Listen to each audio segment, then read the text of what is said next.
Bienvenue à cette deuxième partie, ce deuxième webinaire concernant le commerce légal de bois en Suisse, l'introduction de cette nouvelle ordonnance, comme nous l'avons dit la dernière fois, qui rentre en vigueur au 1er janvier 2022. Vous avez eu la dernière fois une première impression. Voilà, j'entends des micros. Je vous demanderai peut-être de couper les micros pendant qu'on discute, éventuellement de couper aussi le flux de la vidéo pour ne pas congestionner la bande, hein, comme on dit, pour pouvoir avoir une meilleure qualité de la vidéo. Voilà, je vais modérer aujourd'hui à nouveau cette séance, ce webinaire. Mon nom est Michael Reinhardt, je dirige la division forêt à l'Office fédéral de l'environnement et ces thématiques forêt et bois sont dans le cadre du portfolio de nos activités. Vous aurez plusieurs personnes, plusieurs intervenants aujourd'hui dans cette journée en français. La présentation, vous l'avez ici. Donc, l'ouverture, vous avez vu, le programme était prévu pour un départ plus proche. Nous avons maintenant l'introduction à 10 heures. Nous sommes 10h02. Nous startons avec ces bienvenus. 10h15, le devoir de diligence dans la pratique. Nous aurons ici le plaisir d'écouter Michael Wittmer, directeur des dérivés du bois suisse, qui va vous présenter ceci de son point de vue. Ensuite, nous avons un quart d'heure plus tard l'évaluation et atténuation du risque. Vous aurez ici les usual suspects, j'ai presque envie de dire, Achim Schaffer, Fabian Reusser et Vincent Bonnenblust, tous les trois de l'Office fédéral de l'environnement. Vous avez déjà eu le plaisir de les écouter la dernière fois. Ils vont répondre encore à des questions plus tard. Et le round de questions s'ouvre avec les 4 intervenants de cette première partie. Nous ferons un résumé, les perspectives et conclurons la journée. Un grand merci pour votre participation, encore une fois, à cette séance. Je voudrais rappeler une fois les règles pour ce workshop ou ce webinaire. On peut passer sur la feuille suivante. De vous rappeler d'utiliser Microsoft Edge comme navigateur et non pas Firefox ni Explorer. De bien désactiver le micro et la vidéo si vous n'avez pas la parole. C'est plus simple, ça permet effectivement d'avoir une meilleure qualité d'image et surtout d'avoir la présentation qui soit nette sur vos interfaces. Vous pouvez choisir, c'est notre conseil, le mode pile ou côte à côte comme affichage. Ça vous permettra d'avoir justement le PowerPoint de manière plus grande, plus lisible à votre écran. Vous avez la possibilité de lever la main pour poser des questions. C'est sous le symbole smiley qui se trouve en bas centre droite. Là, vous pouvez lever la main, on pourra vous donner la parole pour des questions, ou alors il est possible de poser vos questions en tout temps dans le chat. Les réponses seront données après les exposés. Et puis, le dernier appel, cette rencontre est enregistrée, elle sera mise en ligne sur YouTube. Vous aurez comme ça la possibilité de revoir ou de réécouter certaines questions et certaines réponses qui ont été posées la dernière fois ou cette fois. Ça vous permettra effectivement d'avoir un follow-up. Voilà, on peut passer à la page suivante, s'il vous plaît. Vous rappelez, la nouvelle ordonnance sur le commerce du bois rentre en vigueur en Suisse au 1er janvier 2022. On ne trouvera plus de bois illégal en Suisse. C'est le but que poursuit cette ordonnance. Vous avez encore une fois un petit rappel peut-être que sur notre website www.bafo.admin.ch/commerce du bois, en un seul mot, vous trouverez ici toutes les informations utiles concernant cette mise en œuvre. Vous y retrouverez aussi la vidéo explicative que vous avez vue la semaine passée. Donc, encore une fois, dès le 1er janvier 2022, quiconque importe pour la première fois en Suisse du bois ou des produits dérivés du bois est responsable de garantir que ce bois ou ces produits ne sont pas issus d'une récolte ou d'un commerce illégal. La preuve de la légalité est apportée au moyen d'un système permettant aux responsables de remplir leur devoir de diligence. Ça a été un thème creusé la dernière fois, ce devoir de diligence. Nous allons y revenir aujourd'hui encore. Les principaux éléments de ce système sont l'acquisition d'informations pour l'évaluation du risque et, le cas échéant, la mise en œuvre de mesures d'atténuation. et l'exécution incombe principalement à l'Office fédéral de l'environnement. Ce sont des nouvelles équipes chez nous qui vont se charger de ceci. Ce dernier, donc cet office, se concentre avant tout sur les entreprises qui importent des grandes quantités de bois en provenance des pays à risque. Les cantons sont quant à eux responsables du bois récolté dans les forêts suisses. À rappeler que tout le monde, toutes les personnes qui travaillent donc avec les produits concernés sont soumis à cette loi. Donc tout le monde est tenu de pouvoir montrer cette retraçabilité. Voilà. Je vais sans tarder passer la parole maintenant à Michael Wittmer qui va vous parler du devoir de diligence dans la pratique. Et je donne la parole maintenant à Michael. Oui, bonjour, mesdames et messieurs, merci beaucoup. Je dois vous informer que je suis seulement 1 heure dans cette conférence de vidéo jusqu'à 11 heures parce que je suis à l'Assemblée des délégués de l'IGNUM Suisse à l'Innsbruck que je dois rentrer plus tard. Mais si vous avez des questions, vous trouvez mon contact à la fin de la présentation et vous pouvez me téléphoner demain par exemple ou à la semaine prochaine. Alors, je vous présente le devoir de diligence de la pratique.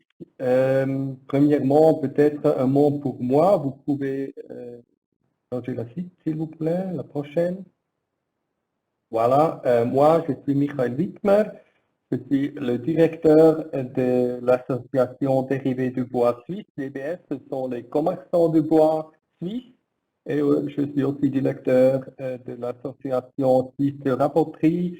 En français, en bref, c'est pas VSH, c'est ASR. Je m'excuse de ce mot-là. C'est ASR. Voilà. Et je vous présente la partie ici, mise en œuvre dans la pratique. Voilà, les dernières semaines, j'ai reçu des appels et j'ai entendu souvent la question est-ce que je dois faire quelque chose moi-même dans ce cas de l'ordonnance? Et il y a une réponse simple, oui, on doit. D'abord, il y a une prescription légale avec des objectifs clairs.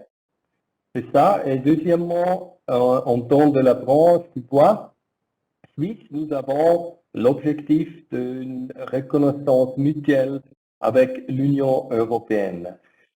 Ce n'est pas présent, bien que nous ayons les mêmes règles. Et la Suisse prouve qu'elle agit si nous avons mettons en œuvre l'ordonnance proprement. C'est très important à nos avis. Alors, quel est le point clé de cette ordonnance? C'est le système de diligence avec les éléments A, B, C, acquisition des informations et documentation, évaluation du risque et atténuation du risque. Et ce système peut être compris comme un chemin. Premièrement, la page prochaine. Premièrement, il faut avoir des informations sur la livraison du bois. Deuxièmement, il y a une évaluation du risque. Et troisièmement, et si nécessaire, on a des atténuations du risque. Et nous avons la question maintenant, comment une entreprise peut-elle procéder à l'introduction? Premièrement, il faut faire une analyse en quoi l'entreprise est concernée. Par exemple, par les produits, les essences de bois, par exemple, identification du matériel délicat et des origines des livraisons. Et le deuxième point, c'est vers la mise en œuvre. Et là, il y a des diverses possibilités.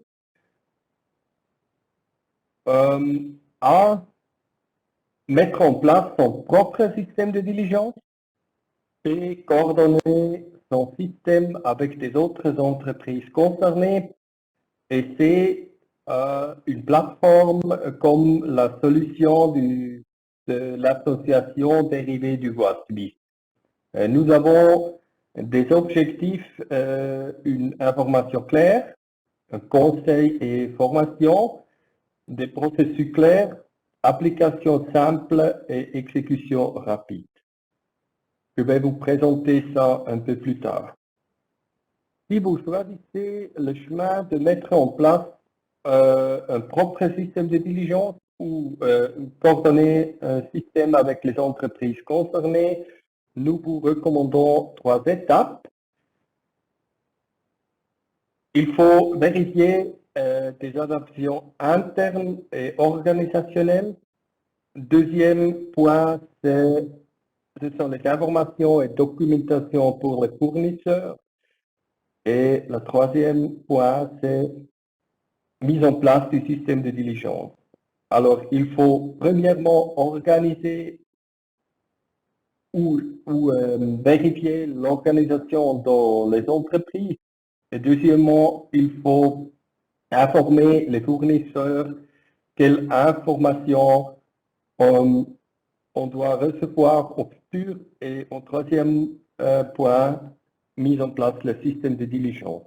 Et maintenant, je peux vous présenter un exemple d'une exportation. C'est une facture d'une entreprise de Herzogenbuchsee qui exporte des bois dans l'Union européenne. Et là, vous trouvez un système de diligence. Premièrement, vous avez des informations de cette livraison, quelle sorte de bois par exemple, mais aussi l'origine, c'est Herkunft Schweiz, et quelques mots, c'est une assurance que les règles de EUTR sont respectées. Ce sont les mots en bas de cette facture. Et en deuxième page, là, vous trouvez le système en bas de cette facture, les informations de produits et les essences de bois et l'origine de bois. Et en droite, en bois, là, nous avons cette évaluation du risque, s'appelle Risikobewertung. En ce cas, c'est faible. Alors, c'est une possibilité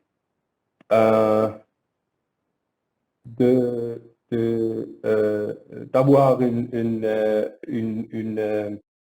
solution pour cette ordonnance dans la pratique. Si vous voulez, vous pouvez faire ça comme ça. Mais je vous présente aussi la plateforme association dérivée de bois.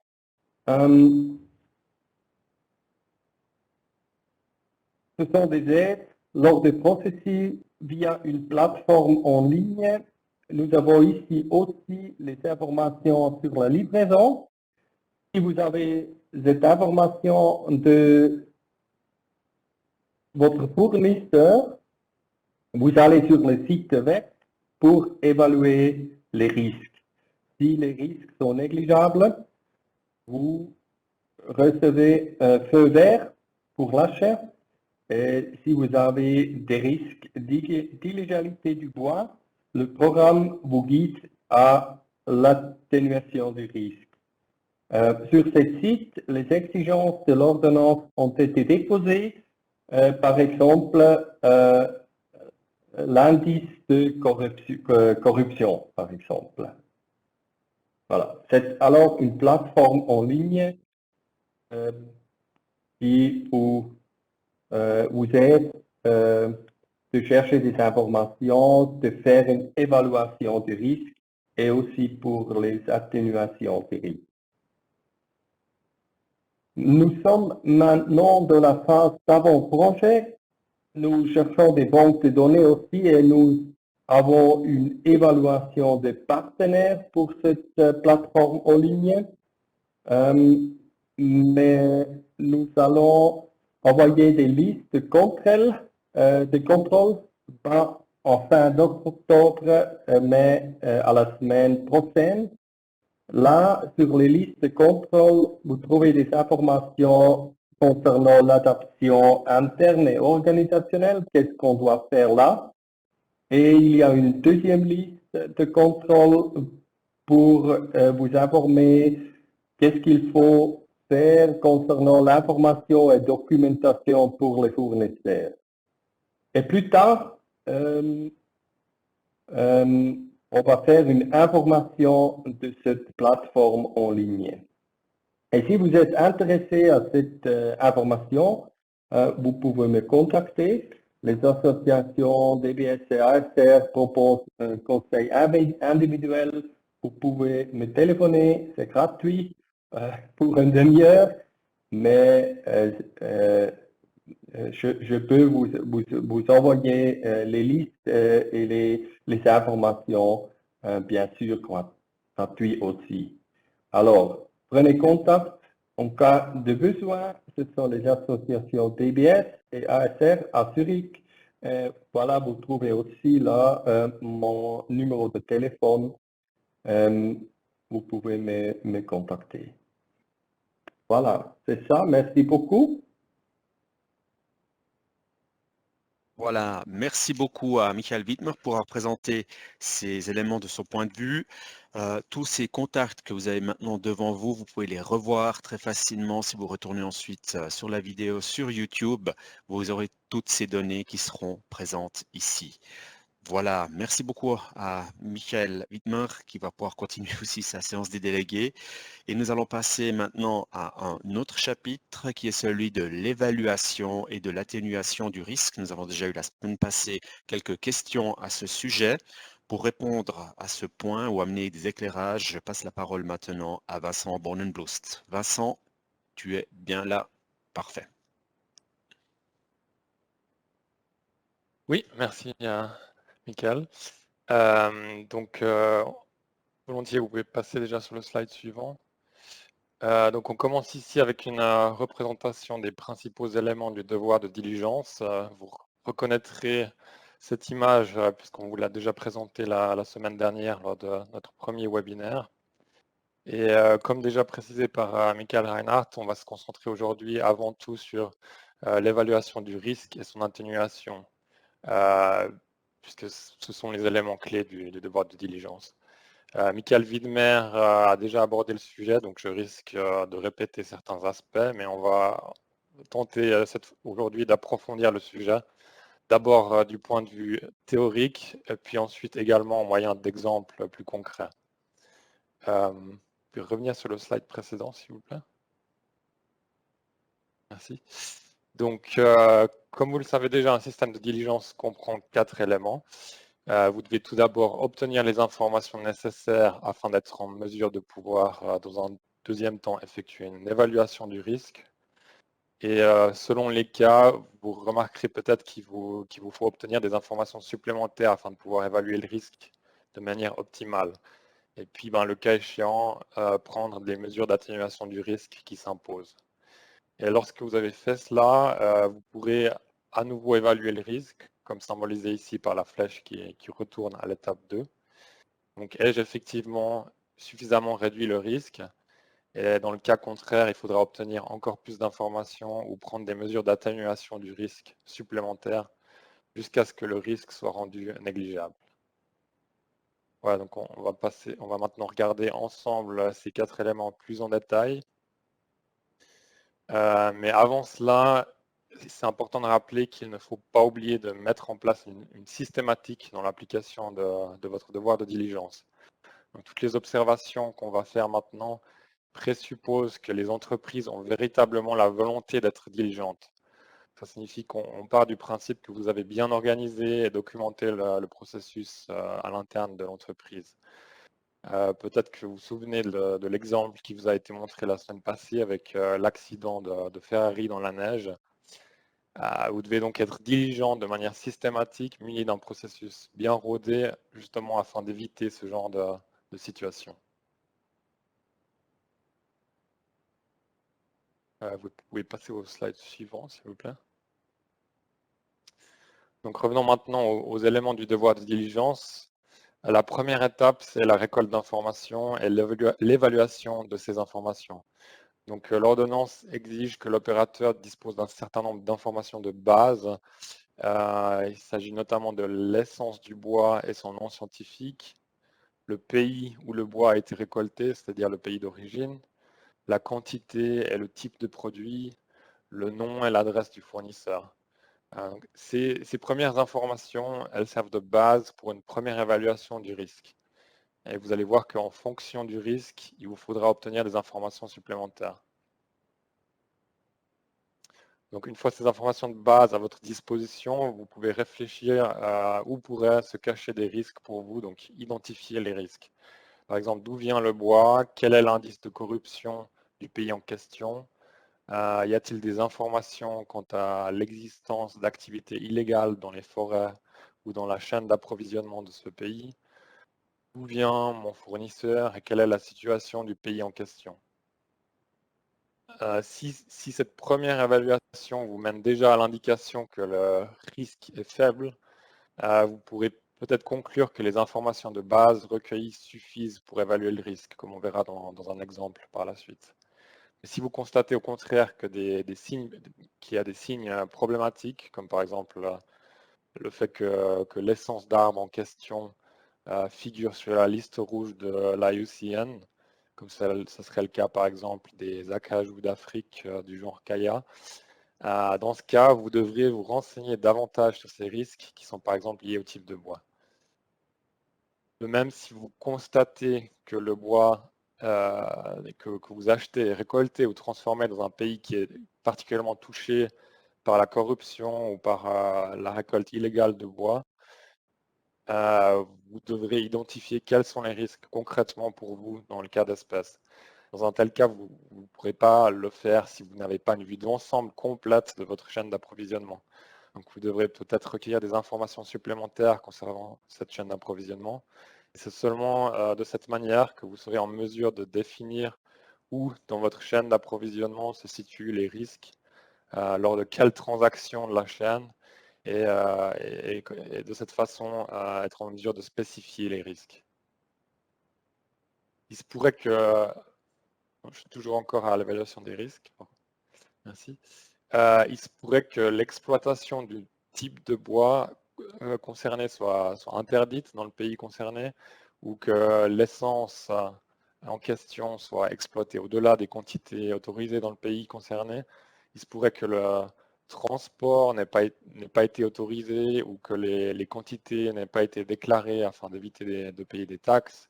Peut-être que le transporteur ne disposait pas de la licence nécessaire, ou qu'il a mélangé le bois chargé avec du bois illégal lors du trajet. On peut aussi se poser des questions similaires au niveau de la scierie. Est-ce que la scierie dispose d'une licence? Est-ce qu'elle a acheté uniquement du bois légal, ou est-ce qu'elle a contrôlé les arrivées de marchandises?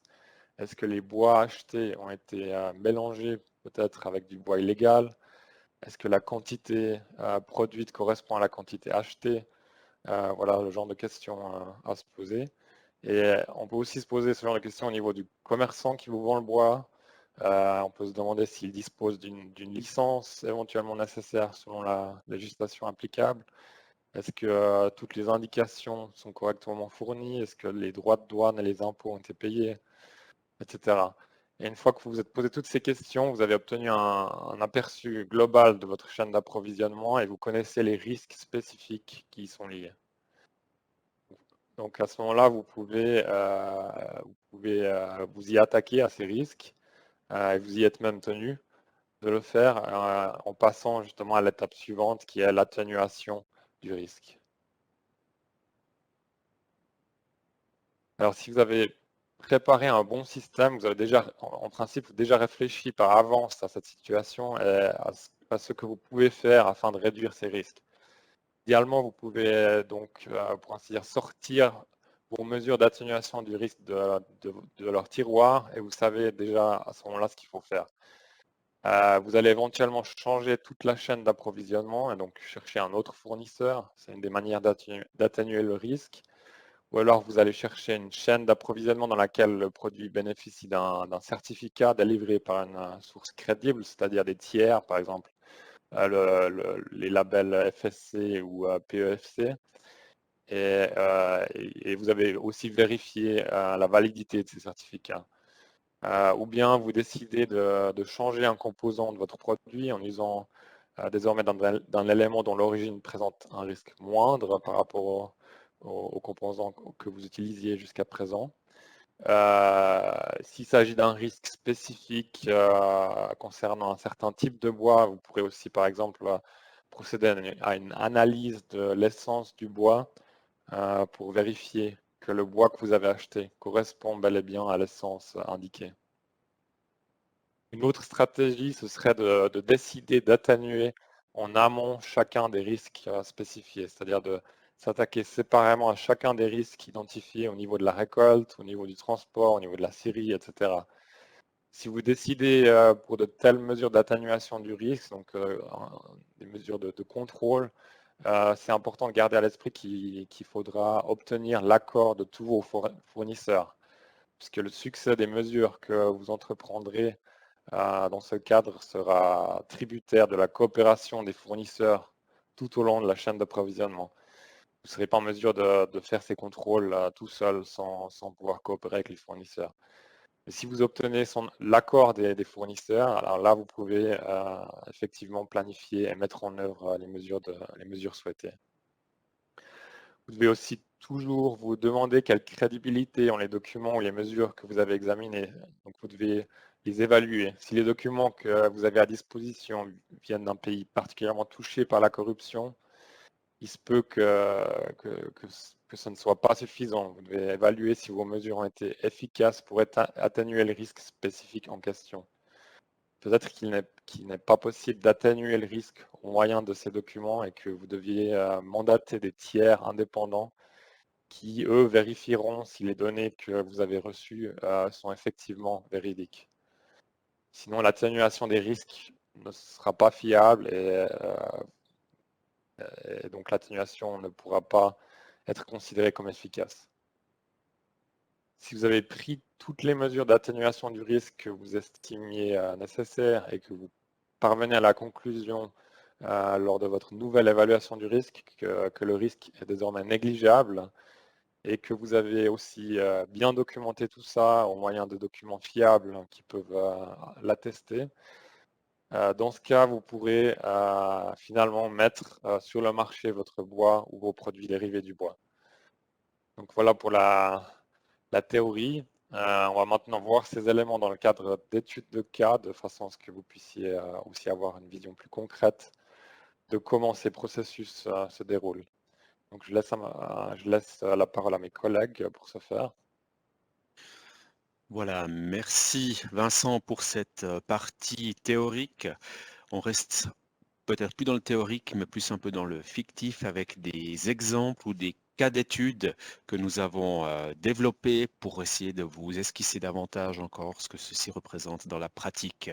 Fabian Reusser et Achim Schaffer vont maintenant se passer la parole l'un l'autre pour vous expliquer ces cas d'études et je passe d'abord la parole à Fabian Reusser. Fabian? Oui, merci beaucoup. Alors, après que mon collègue a vous expliqué en détail comment l'évaluation et l'atténuation du risque fonctionnent, on aimerait bien vous présenter les exemples. Le premier exemple que je vais vous présenter, c'est un exemple simple, mais commun. Alors, cet exemple-là, le bois, ça concerne du bois de construction et l'importation de provenance de l'Union européenne avec du risque faible et la chaîne simple. Alors, dans cet exemple, un charpentier suisse souhaite mettre sur le marché suisse du bois lamellé collé d'épicéa qui a été récolté ici et collé en Allemagne. Que doit faire l'opérateur suisse? Alors, les informations exigées par l'ordonnance sont les présentes. La récolte, c'est en Allemagne. L'essence, c'est l'épicéa, Epicea apies. Chêne, ça se présente à la forêt, c'est en Allemagne. La scierie, c'est en Allemagne.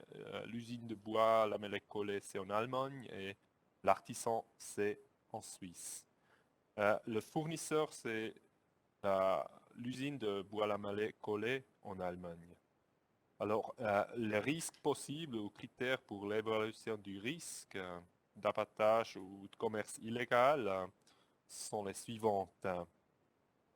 Et on devrait surveiller tout ça. Alors, la récolte de bois légal, réglementation d'exportation, d'embargo présente pour les pays de provenance, l'essence de bois. Alors, s'il y a des risques connus pour cette essence, l'indice de corruption concernant le pays de récolte et les pays de la chaîne, la complexité de la chaîne d'approvisionnement, la quantité de fournisseurs.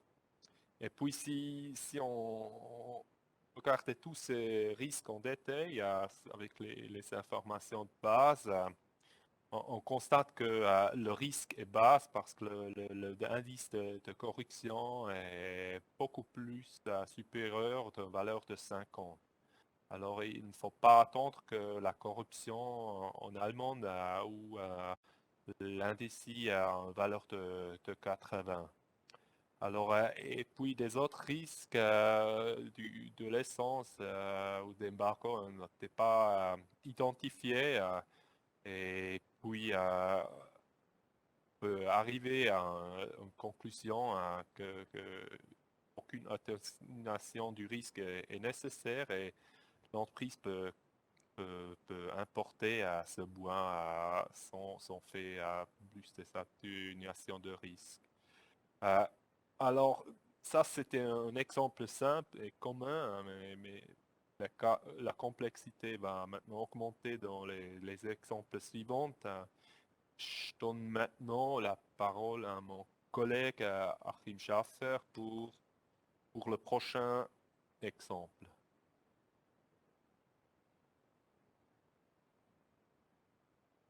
Merci beaucoup.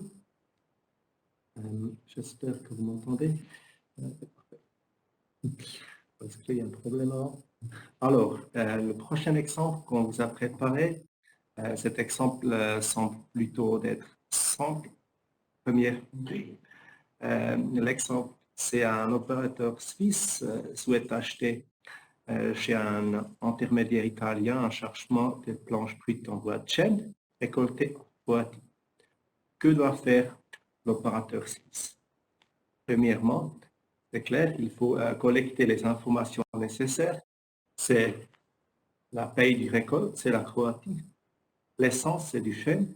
Le produit, c'est du bois de cierge. La quantité, c'est un chargement d'un camion. La chaîne, c'est Forêt Croatie. Syrie en Italie. Commerçant en Italie, opérateur suisse. Le fournisseur était alors un commerçant italien. Des risques possibles, c'est par exemple la récolte illégale du bois, réglementation d'exportation en Croatie, peut-être un risque connecté à l'essence du bois, l'indice de corruption, ou bien la complexité de la chaîne d'approvisionnement. Aussi la quantité peut être un risque, peut-être aussi le lieu du fournisseur. Pour commencer, je vous prends maintenant avec sur un petit voyage. Comment on peut faire ça? C'est qu'on peut constater déjà en avance, surtout la chaîne est plutôt simple et la quantité est grande.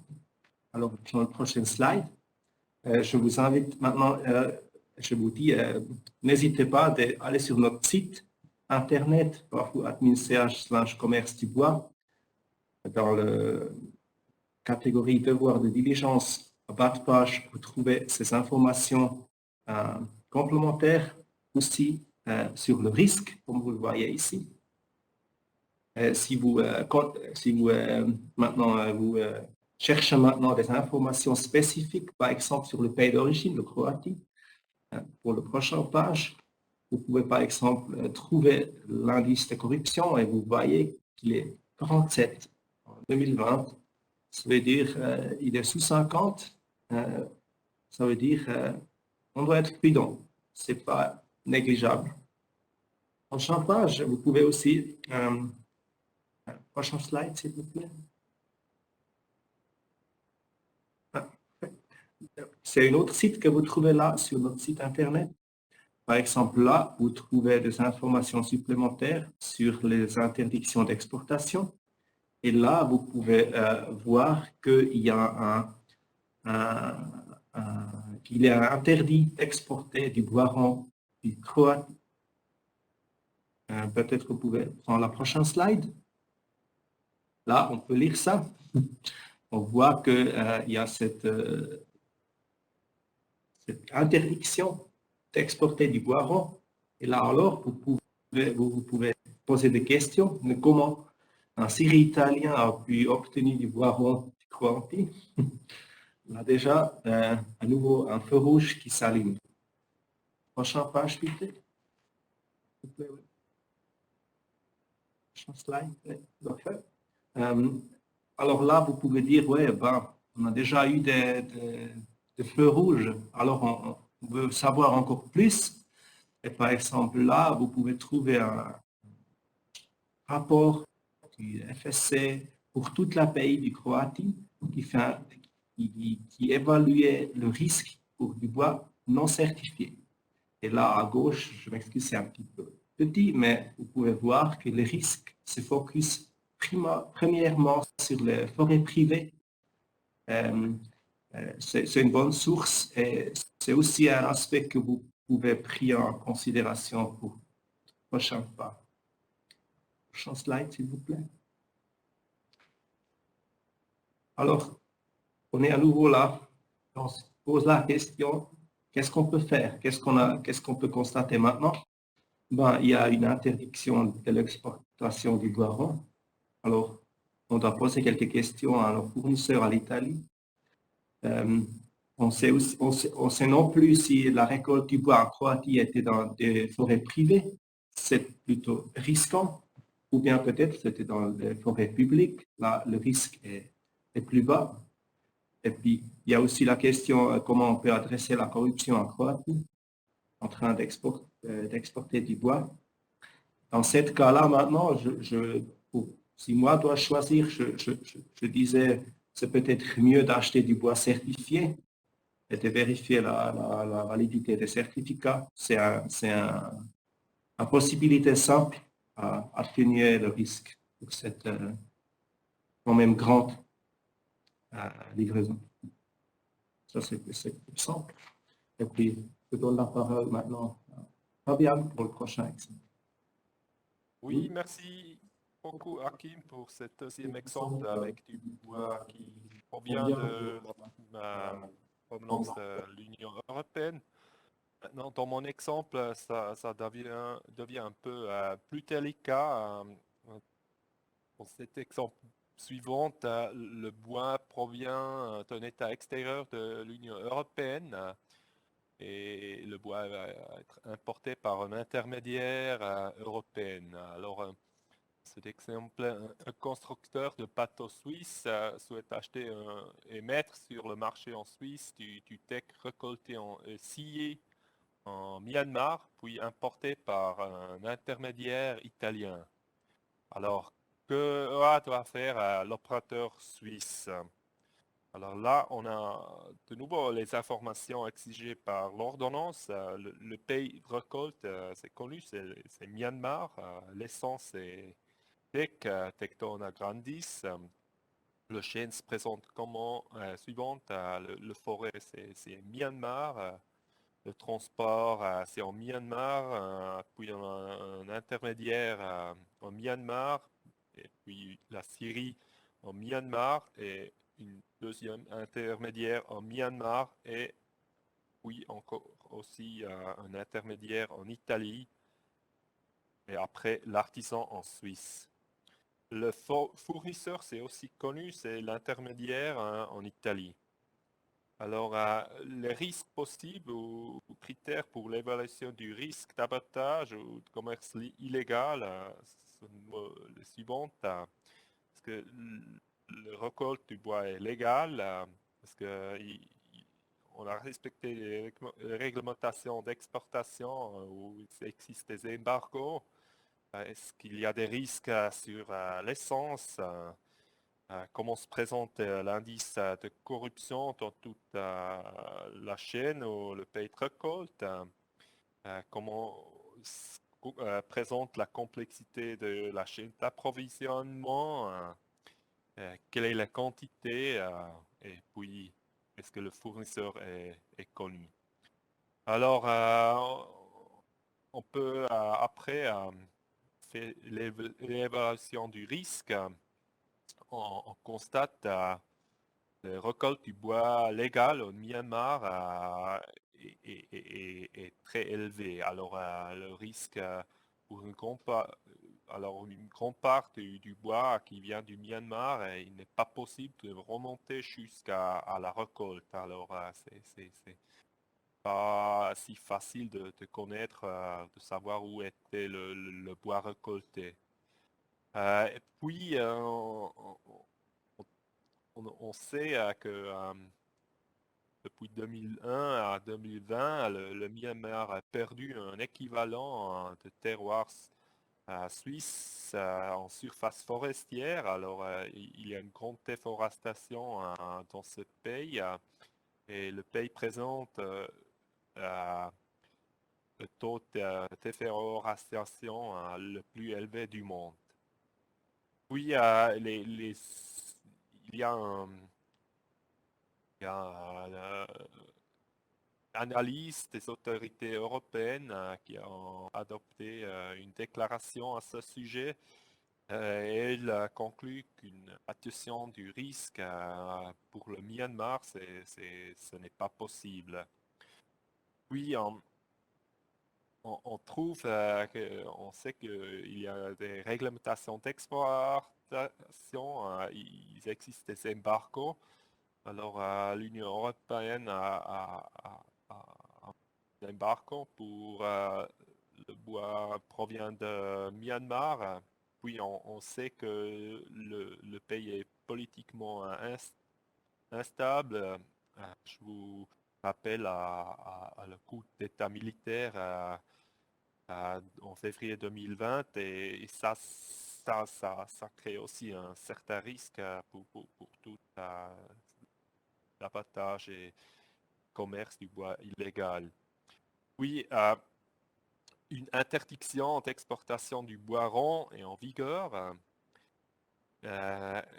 Oui, pour l'essence, Tectona grandis, on peut trouver aussi certains risques parce que le Tectona grandis est la principale essence du Myanmar et le risque est par conséquence très élevé. Oui, l'indice de corruption dans le pays, c'est très très bas. Alors, c'est Myanmar un indice de 28. Et ça, c'est vraiment un signal que là, la corruption est vraiment un grand problème. Oui, on voit aussi que la complexité de la chaîne est grand. Alors, on a la récolte en Myanmar et puis on ne peut pas souvent trouver l'ensemble du vue de la chaîne d'approvisionnement. Oui, oui, le fournisseur, c'est en Italie. Italie a un indice de corruption de 53, c'est au-dessus de 50. Mais on connaît aussi des rapports publics existants il y a eu des cas des Italiens qui a importé du bois illégal de Myanmar et puis ça vous donne aussi un signal qu'il faut faire attention. Et puis finalement on peut trouver des risques dans 19 catégories. Et tous ces risques doivent faire objectif à des mesures d'atténuation de risque et ramener à un niveau négligeable. Et ouais, si vous voyez, si vous avez tellement beaucoup des atténuations de faire, constaté que c'est presque pas possible de diminuer ce risque.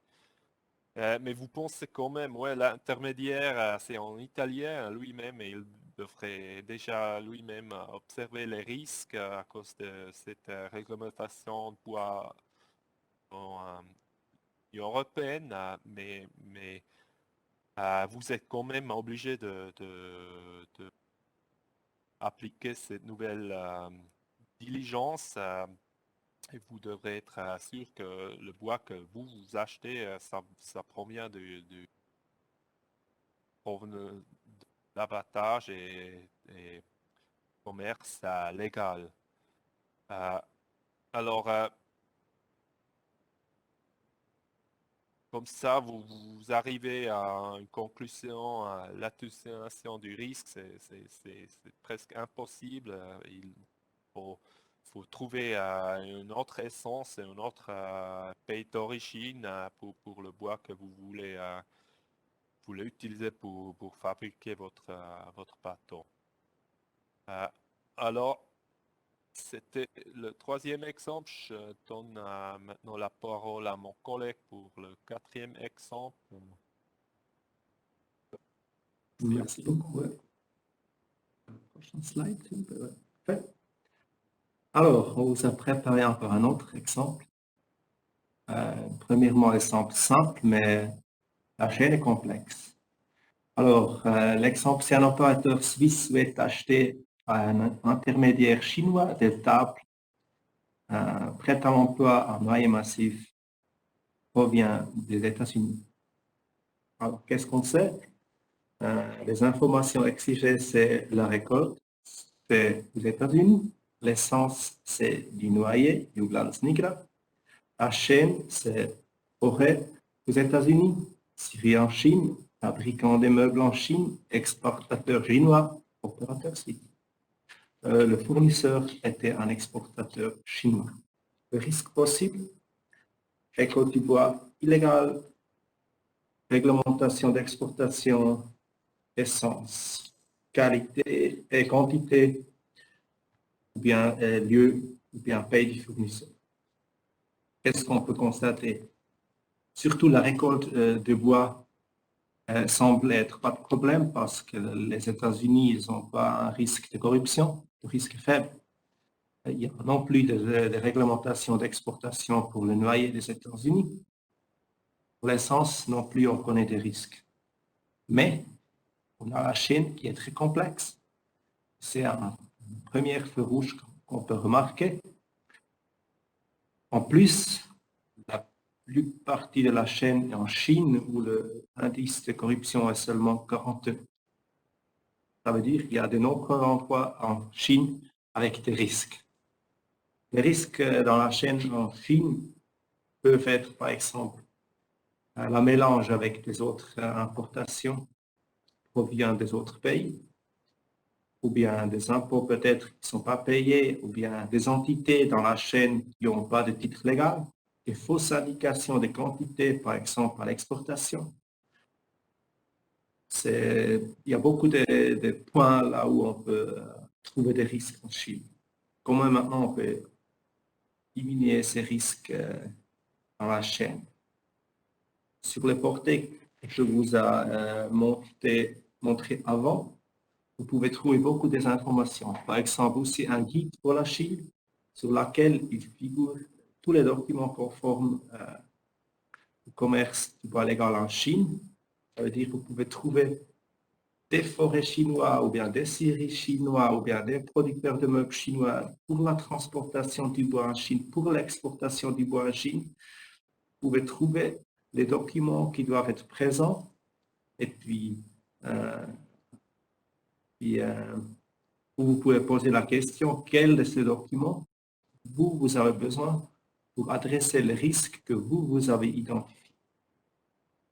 L'important, c'est surtout d'avoir un but d'ensemble de la chaîne complète de ce produit en Chine et après adresser les risques pour chaque activité en Chine chez chaque acteur. Ça peut être de différentes mesure que vous prenez. Ça peut être un contrôle si ce n'est pas mélangé avec des autres peut-être bois illégales, ou bien si cette entreprise a eu un titre légal. C'est ça. Oui. Un des possibilités, c'est surtout, je cherche le terme correct, calcul de conversion de qualité. Ça veut dire, si vous avez un scierie, vous avez une quantité du bois rond et puis seulement une quantité du bois scié qui peut sortir. Là aussi, vous pouvez vérifier si c'est vraiment possible que ce document qu'on vous a monté, le bois rond acheté par exemple, il était vraiment possible de produire ces quantités de tables que vous allez acheter maintenant. Ouais, c'est bien possible que dans cette cas que je vous ai inscrit maintenant, avec un chaîne très complexe en Chine, il est possible pour vraiment atténuer le risque adéquatement, vous devez chercher un tiers qui propose un service et qui va évaluer ces documents pour vous, et qui va même sur place pour voir si cette chaîne que vous voulez utiliser en Chine est bien contrôlée et puis bien légale pour vraiment obtenir le risque correctement. Oui, c'est cet exemple, cette table plutôt simple avec un chaîne complexe. Je donne la parole à nouveau à Fabien pour le prochain exemple. Oui, merci Hakim. Alors je viens avec le cinquième exemple. C'est un exemple un peu très concret. Cet exemple présente comment suivant. C'est un exemple le commerce des meubles. Alors, Tété de meubles suisse souhaite vendre une collection d'un fabricant de meubles autrichien dans son commerce en Suisse. Que doit faire le détaillant en meubles? Alors, le détaillant de meubles doit recueillir toutes les informations nécessaires exigées par l'ordonnance et évaluer et atténuer le risque si nécessaire. Ça fonctionne suivant comment? Alors, il fait faire ça pour chaque livraison. Et puis la réponse est, les opérateurs suisses appliquent le système de diligence à chaque essence et à chaque origine possible de cette collection. Alors, cette vérification a une validité de 12 mois au maximum pour l'essence ou le produit dérivé du bois. Pourtant, en tant que l'essence et le pays d'abattage, au cas échéant où les régions ou les concessions pour l'abattage n'étaient pas changées. Alors, l'ascenseur suisse doit aussi assurer qu'il n'y a pas de changement en cours de l'année. Comme ça, il peut appliquer cette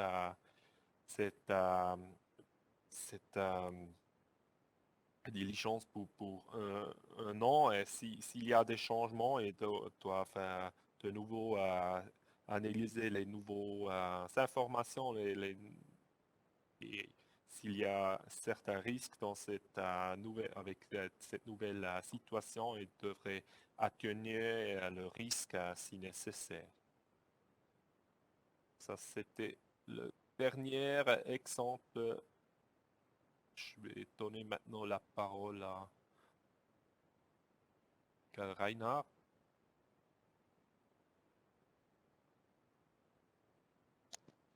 Merci beaucoup, Fabian. Donc, nous avons eu ces cas d'études, qu'on peut dire, parfois fictifs, parfois moins fictifs, vous l'aurez bien senti. Nous avons maintenant encore deux diapositives que va vous présenter Vincent Bornenblust concernant l'évaluation du risque et vous faire un résumé de tout ceci. Vincent, je te redonne la parole.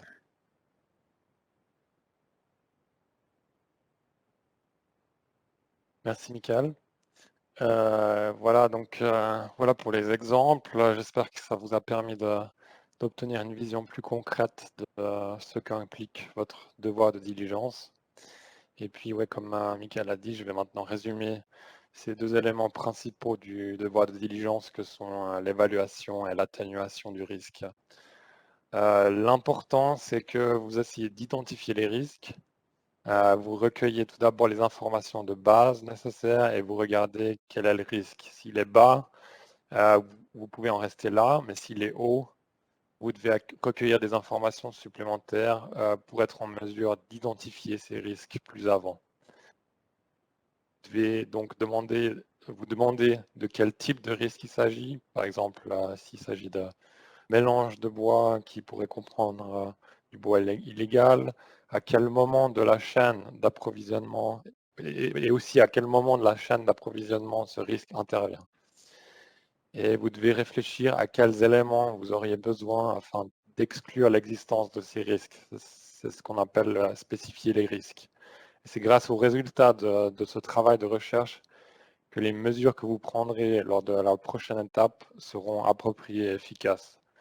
Donc la prochaine étape, c'est justement les mesures d'atténuation du risque.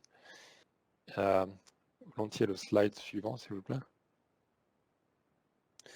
Donc voilà, encore une fois, un aperçu de ces mesures concrètes possibles afin d'atténuer le risque. Une fois que vous avez constaté le risque non négligeable que représente la marchandise que vous souhaitez mettre sur le marché, vous pouvez vous décider pour une stratégie d'évitement des risques.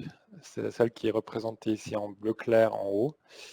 Dans ce cas, ça inclurait des mesures comme le remplacement de la chaîne d'approvisionnement ou le changement de fournisseur, ou alors, par exemple, que vous privilégiez désormais uniquement les matériaux certifiés ou que tout simplement vous choisissiez d'acheter du bois qui présente moins de risques que le bois que vous que vous vouliez acheter. Ou bien vous pouvez, comme c'est représenté ici en bas en bleu foncé, choisir de plutôt contrôler les risques. Vous pouvez par exemple changer certaines procédures, comme une modification dans la production de vos meubles en usant d'autres composants que ceux que vous utilisez jusqu'à présent. Là, ce serait par contre aussi une stratégie de prévention du risque, raison pour laquelle cette mesure est indiquée en bleu clair ici. Vous pouvez également, comme on l'a vu, recueillir des informations supplémentaires sur votre chaîne d'approvisionnement et même vous rendre vous-même, vous envoyer des tiers indépendants sur place pour vérifier la légalité des processus et documenter tout ça de manière extensive. Si nécessaire, vous pouvez aussi procéder à une analyse du bois afin de s'assurer qu'il ne s'agit pas d'une essence protégée ou qu'il s'agit effectivement de l'essence qu'on a dit nous vendre. Et puis, il peut aussi être opportun de rechercher s'il n'existe pas d'autres informations sur la récolte illégale de bois dans ce pays et sur comment on peut au mieux contrôler ces risques dans le contexte particulier de ce pays. Voilà pour le résumé de ces deux éléments essentiels du devoir de diligence. Je te rends la parole, Michael. Merci. Voilà, merci Vincent encore pour ces dernières précisions à ce niveau-là. Nous avons eu ces cas d'études, nous avons eu la fin de la théorie, on peut dire, et nous allons passer maintenant aux questions. Nous avions eu des questions dans le webinaire aussi en Suisse alémanique. Certaines questions, nous allons les reprendre maintenant et vous y répondre que vous les ayez entendues aussi. Et puis, nous passerons ensuite aussi aux questions qui me sont arrivées entre deux dans le chat, soit en privé, soit en ouvert. Voilà, les premières questions que nous avons ici, c'est comment procéder si un producteur situé dans l'espace économique européen, donc en principe soumis au RBUE, ne peut pas dire avec certitude de quel pays ou de quelle région provient le bois qu'il achète. Et la deuxième question, cette nouvelle législation concerne-t-elle également les bois européens? Pour y répondre, c'est Fabian Reusser qui va prendre la parole. Oui, merci beaucoup. Alors, pour la première question, la réponse est la preuve doit être apportée par l'opérateur suisse. Alors, chaque opérateur qui met pour le premièrement du bois sur le marché suisse doit respecter cette ordonnance. Et puis, ils doivent exiger les informations exigées par l'article 5. Ils doivent savoir pour évaluer le risque et faire une atténuation de risque si nécessaire. Et oui, surtout, ils doivent connaître les risques sur le récolte, l'essence, la chaîne, le fournisseur et la quantité. Sans ces indications de base, l'opérateur ne peut pas évaluer le risque et puis il n'est pas capable de atténuer le risque si nécessaire. Et puis la réponse pour la deuxième question, c'est cette nouvelle législation, ça concerne aussi du bois qui provient de l'Union européenne. Alors, comme dit, on doit savoir toutes les informations nécessaires selon l'ordonnance et puis après on peut assumer cette diligence. Je redonne la parole à Michael Reinhardt pour la prochaine question. Merci beaucoup, Fabien. Un autre round de questions. À vous rappeler encore une fois que ces questions seront reprises aussi sur notre site internet. Nous allons actualiser toutes ces questions dans les Frequently Asked Questions, les fameuses FAQs, comme on appelle ça bien en bon français. Sur ces questions qui nous reviennent souvent, vous avez donc là aussi sur notre website la possibilité d'y retourner et de trouver les réponses directement à ces questions. Un autre groupe de questions. Est-ce que les entreprises doivent élaborer un manuel interne, comme dans le cadre de la réglementation du bois en Union européenne, pour que la certification soit reconnue comme une atténuation du risque? Est-ce que toute la chaîne doit être certifiée ainsi que le produit acheté, ou suffit-il que le bois vienne d'une forêt certifiée et que les preuves soient fournies pour l'ensemble de la chaîne? Donc achat non certifié. Et finalement, encore deux questions ici. Quels documents devront accompagner la facture du fournisseur pour être en règle avec la nouvelle législation? Et l'importateur suisse doit-il être inscrit dans un registre de l'OFEV? Et c'est Achim Schaffer qui va répondre à ces 4 questions. Oui, merci beaucoup. Alors, pour une première question, oui, on doit avoir un certain manuel ou bien un certain mode de travail. Ça doit être clair qui est responsable. On doit savoir comment on va systématiquement assurer qu'on obtient toutes les informations nécessaires. Est-ce que les personnes en charge savent quoi faire s'ils ont identifié des risques? Et puis en plus, on doit assurer que ce système il reste actuel. À cause de ça, je pense que c'est vraiment bien d'avoir un manuel interne sur tout ça. Pour la deuxième question, certification, là, je répète ce que j'ai déjà dit, il faut bien savoir où sont les risques, parce que vous devez adresser les risques là où ils sont. Si les risques sont dans les forêts, c'est possible qu'une certification du forêt suffit, mais si les risques sont aussi dans la chaîne ou bien votre produit passe encore plusieurs de transformations avant que vous l'achètez, c'est clair que ça ne suffit pas. C'est aussi toute la chaîne qui doit être certifiée pour vraiment utiliser ces certificats pour atténuer les risques. Plus, c'est à vous de vérifier si ces certificats sont valables.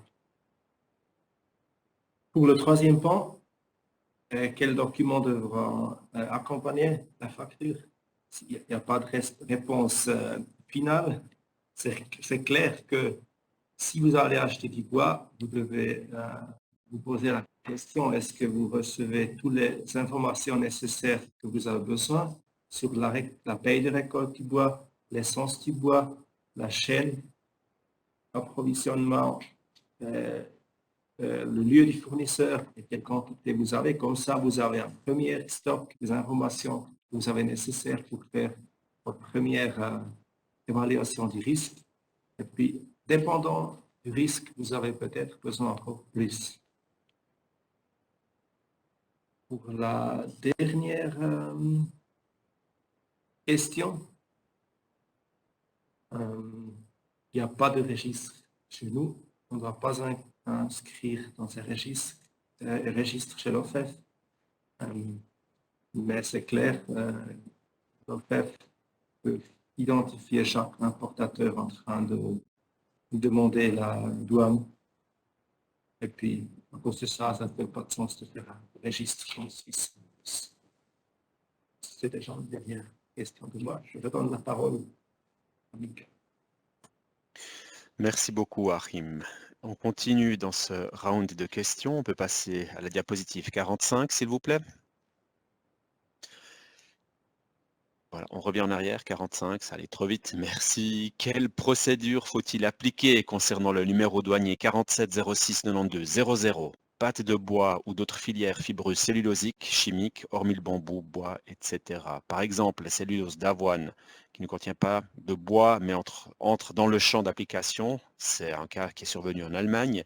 Et puis, la deuxième question, les produits en bambou ne sont-ils généralement pas concernés, même si le numéro de tarif est énuméré dans l'annexe de l'ordonnance, par exemple 47 pâtes de bois ou d'autres matières fibreuses cellulosiques?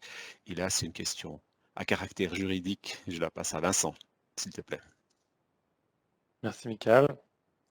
Donc, oui, ces deux questions concernent le champ d'application de l'ordonnance.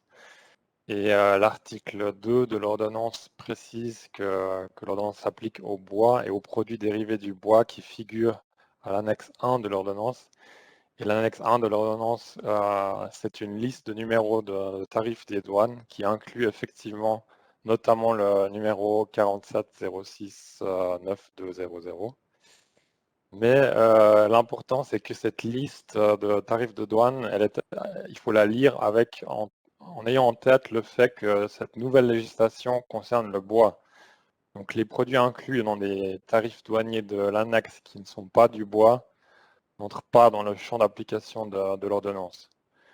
Ça vaut pour les produits en bambou et les produits en cellulose d'avoine qui seraient sous forme pure, donc c'est-à-dire non mélangés avec de la cellulose de bois. Puisque dans ce cas-là, ces produits en bambou et en cellulose d'avoine sous forme pure ne contiennent pas de bois et ne sont donc pas soumis à l'ordonnance. Après, je ne sais pas si le cas allemand auquel il a fait référence concernait véritablement de la cellulose d'avoine sous forme pure. Il faut dire aussi que pour ces cas spéciaux, il existe certaines controverses au niveau européen et il faudrait voir plus précisément le cas d'espèce. Mais en Suisse, en tout cas, comme je l'ai dit, dans un tel cas, on considérerait que la cellulose d'avoine sous forme pure n'est pas soumise au devoir de diligence puisque ça n'est pas du bois. Voilà. Après, puisqu'on parle de champ d'application, je peux encore tenter de traiter une des questions qui avait été posée la semaine passée et qui concernait aussi le thème du champ d'application au sens large. Elle était formulée de la manière suivante: ce devoir de diligence est une nouvelle charge difficile et lourde pour les petites PME où les responsables sont déjà en surcharge de travail administratif. Comment seront sensibilisées ou contrôlées les entreprises à une personne menuisier à camionnette à garage? Donc, ce qu'on peut répondre à ça, c'est que la nouvelle législation concernant le commerce du bois s'applique à tout opérateur et commerçant au sens de l'ordonnance. Donc, aucune différenciation n'est faite pour les petites PME ou entreprises individuelles. Si ces entreprises individuelles de menuisiers à camionnette ou à garage, comme pour reprendre les termes de la question, mettent du bois ou des produits dérivés du bois sur le marché suisse pour la première fois, ils seront soumis au devoir de diligence de la même manière que tout autre type de personne morale ou physique qui mettrait du bois sur le marché suisse. Voilà, après, au niveau de l'application, on cherchera évidemment à sensibiliser ces petites entreprises également. Et puis, il y a aussi le système le système des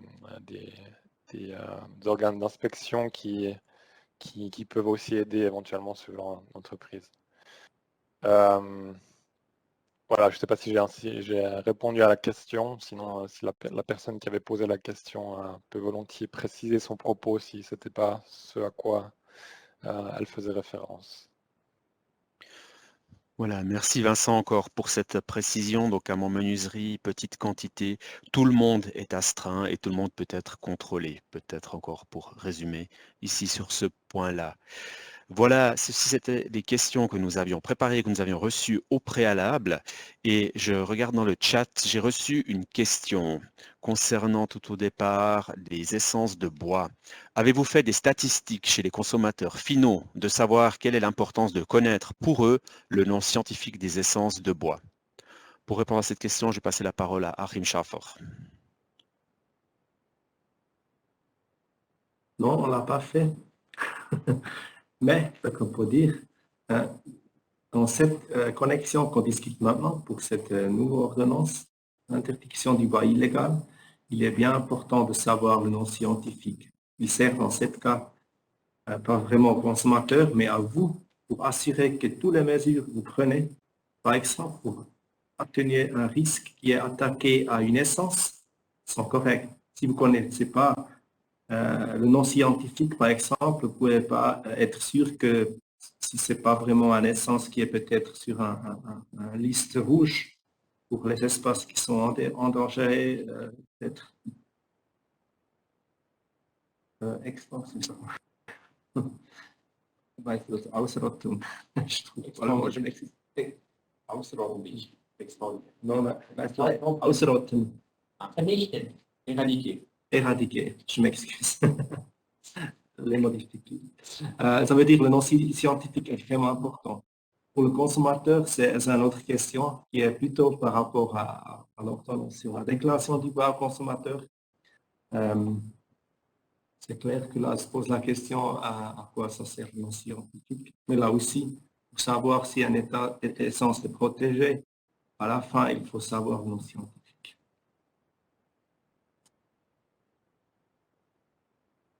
Voilà, merci pour ces explications. Je dois avouer qu'ici, dans la salle dans laquelle nous nous trouvons, nous avons un écho entre ce qui est parlé en direct et ce que nous entendons dans notre casque. Donc, c'est parfois coton, si vous permettez l'expression, pour pouvoir se comprendre les uns les autres en direct ici. Voilà, j'espère qu'en tout cas, vous nous entendez bien. Je vais continuer avec un statement qui nous a été posé aussi dans le chat. Une personne nous dit ici, j'ai appris qu'en France, il y a un label ou une loi qui dit que le bois rond n'ose pas sortir d'Europe sans plus-value en Europe. Sillage, production, etc. Les Chinois achètent-ils, semble-t-il, 4500 containers par mois de chêne en France en bois rond. Et pour les Chinois, cette loi ne s'applique pas car ils mettent la pression. On nous dit ici par des blocages, fournitures métaux, etc. Donc en fait, tout ce qu'on applique ici en pratique au bas de l'échelle est bien, mais effectivement qu'il y a des exceptions qui se font pour des grandes puissances en dessus de tout ça. Donc c'est un statement à caractère politique. Nous allons y répondre le plus factuellement possible. Vincent, est-ce que tu veux t'y atteler? Oui, merci Michael. Oui, en l'occurrence, je ne connais pas la législation française à laquelle il est fait référence. Je voudrais voir si cette restriction s'applique aussi à la Suisse ou pas, par exemple. Après, ce à quoi il est fait allusion, c'est effectivement de la politique commerciale internationale, comme on ne fera pas ici.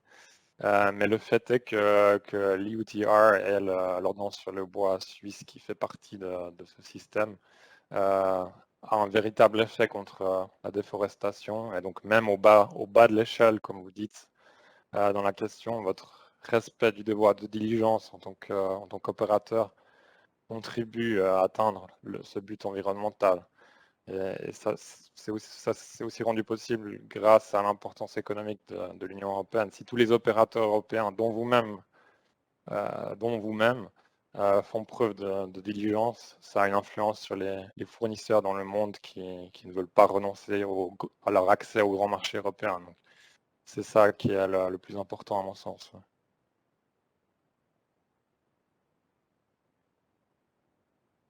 Merci Vincent pour ces précisions.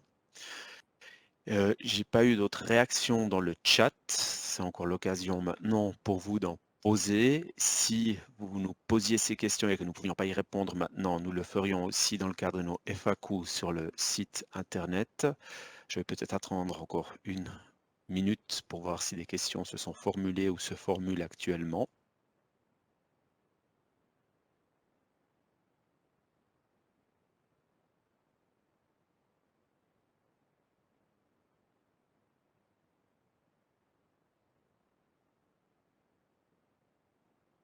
Il me semble que ce n'est pas le cas.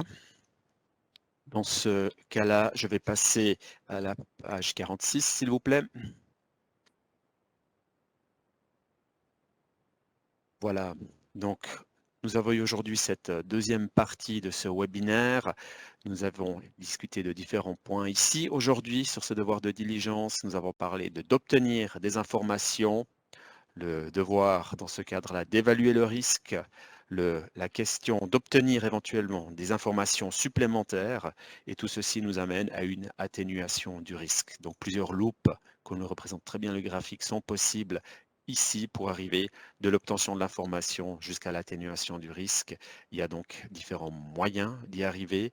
Il n'y a pas peut-être une représentation linéaire ici, mais en tout cas, différents inputs peuvent être livrés à différents moments.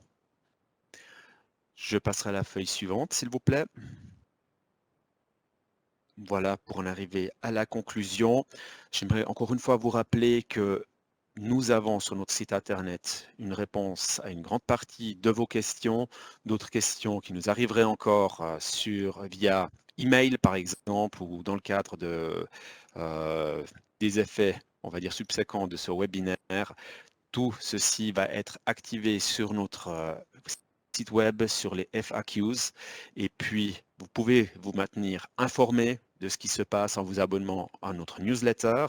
Vous pouvez faire de la publicité aussi pour cette newsletter à vos partenaires commerciaux, vos partenaires de travail. Je pense que ça va favoriser un échange, une connaissance, une culture finalement, hein, parce qu'on parle ici d'une mise en place d'une nouvelle culture par rapport à cette nouvelle réglementation. Les documents du webinaire, ils seront traités et publiés sur le site en temps voulu. Vous aurez la possibilité, donc encore une fois, via YouTube, de revoir ceci. Encore une fois, à rappeler ce site internet www.bafu.admin.ch/commerce du bois. Ou alors, vous pouvez, comme je le disais tout à l'heure, nous contacter par email à l'adresse, elle est en allemand, mais elle est explicable, holzhandel@bafu.admin.ch. Voilà. Sans autre question de ce point de vue-là, j'aimerais encore une fois vous remercier sincèrement pour le temps, vous remercier aussi pour la flexibilité, vu que nous avons à court terme déplacé l'horaire de ce webinaire. J'aimerais remercier sincèrement toutes les personnes qui l'ont produit et qui ont participé ici de mes équipes. J'espère qu'il vous a été utile et puis nous sommes à vos dispositions pour d'autres questions en temps ultérieur. Je vous souhaite une bonne journée, une bonne fin d'année et puis merci à vous tous de participer à la mise en place de cette nouvelle réglementation. Au revoir.